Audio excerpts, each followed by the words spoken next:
Hey everyone, this is Z from Retcon, and I just came out of a 3-hour preview session with Saros, the new roguelike shooter game from Housemarque and Sony. And if I were to distill my experience into one sentence, it would be that the game stressed me out, it made me feel very anxious, but I also came away feeling like I was ready for more. So, where to begin?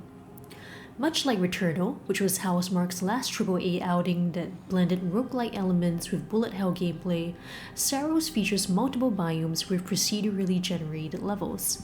So each time you die, the ground shifts, which means you never quite know what to expect from each new run. Some rooms and areas are fixed, but item pickups change completely, and the layout is just different enough to keep you on your toes. You play as Argent, a Soteri enforcer whose crew gets stranded on a colony planet after their ship crashes. Some members of your crew have survived, but the company you work for is more interested in having you gather all of the leucinite you can find, rather than the well-being of your compatriots or those that came before you. Right from go, it's immediately obvious that Arjun is here for something other than, capitalism and lining the pockets of his corporate overlords. We see him constantly chasing after holographic projections of a lady on the planet, and we don't know who she is. We can only assume that she is his girlfriend, his wife, who knows. But either way, it's clear what Arjun's motivation is. He's here to look for this girl, and he will stop at nothing to find her, even if it means throwing himself at aggressive alien life forms under an eclipsed sun over and over again. The basics of Saros are pretty easy to pick up on. R2 lets you shoot from your gun, holding R1 lets you generate a shield around you that blocks projectiles, while pressing R1 lets you melee. X lets you jump, and L1 lets you dash to avoid laser beams. Learning to dash and to block with your shield are crucial here because these mechanics completely determine whether you live or die in Saros. The aliens in this game are incredibly aggressive, and surviving in Saros means having to be quick on your feet and immediately recognizing when you should block or dodge. Health pickups are pretty scarce, so you need to be careful, but you also want to be somewhat aggressive, somewhat gung-ho, or you'll never actually kill anything. Housemarque doesn't like calling Saros a bullet hell game, opting instead to describe Saros' gameplay as bullet ballet, and it makes sense. Trying to balance dodging, blocking, and shooting can be very ballet-like once you're locked in and the game kind of puts you in this flow state. There's no ammo to speak of, but your weapons will overheat after a while, forcing you to wait a few seconds before you're able to shoot again. That is, unless you're able to hit R2 at just the right time to perform a quick reload, and that lets you bypass the wait time. And just like Returnal, when you die, you start from the beginning of the biome and you try to make it all the way to the end again. This time, however, Housemarque completely eases up on the roguelike side of things.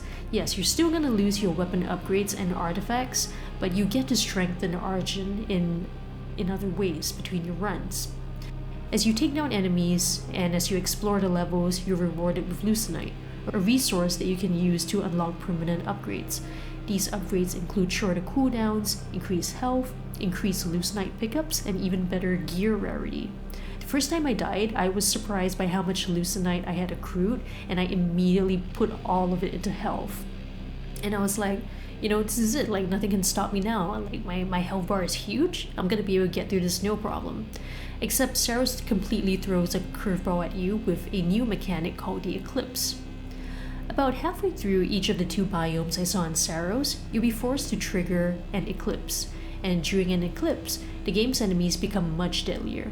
Now they're able to fire off corrupted projectiles at you, which lower your maximum health. Oh, and they're also more aggressive, like you weren't already having a hard enough time. Here's what's so genius about the corruption mechanic though. When you get corrupted, you can cleanse yourself by attacking enemies with a charged weapon attack. You can use a charge attack by holding down L2 and pressing R2 to fire, but in order to use a charge attack, you need something called power, which you get by absorbing enemy projectiles with your shield block.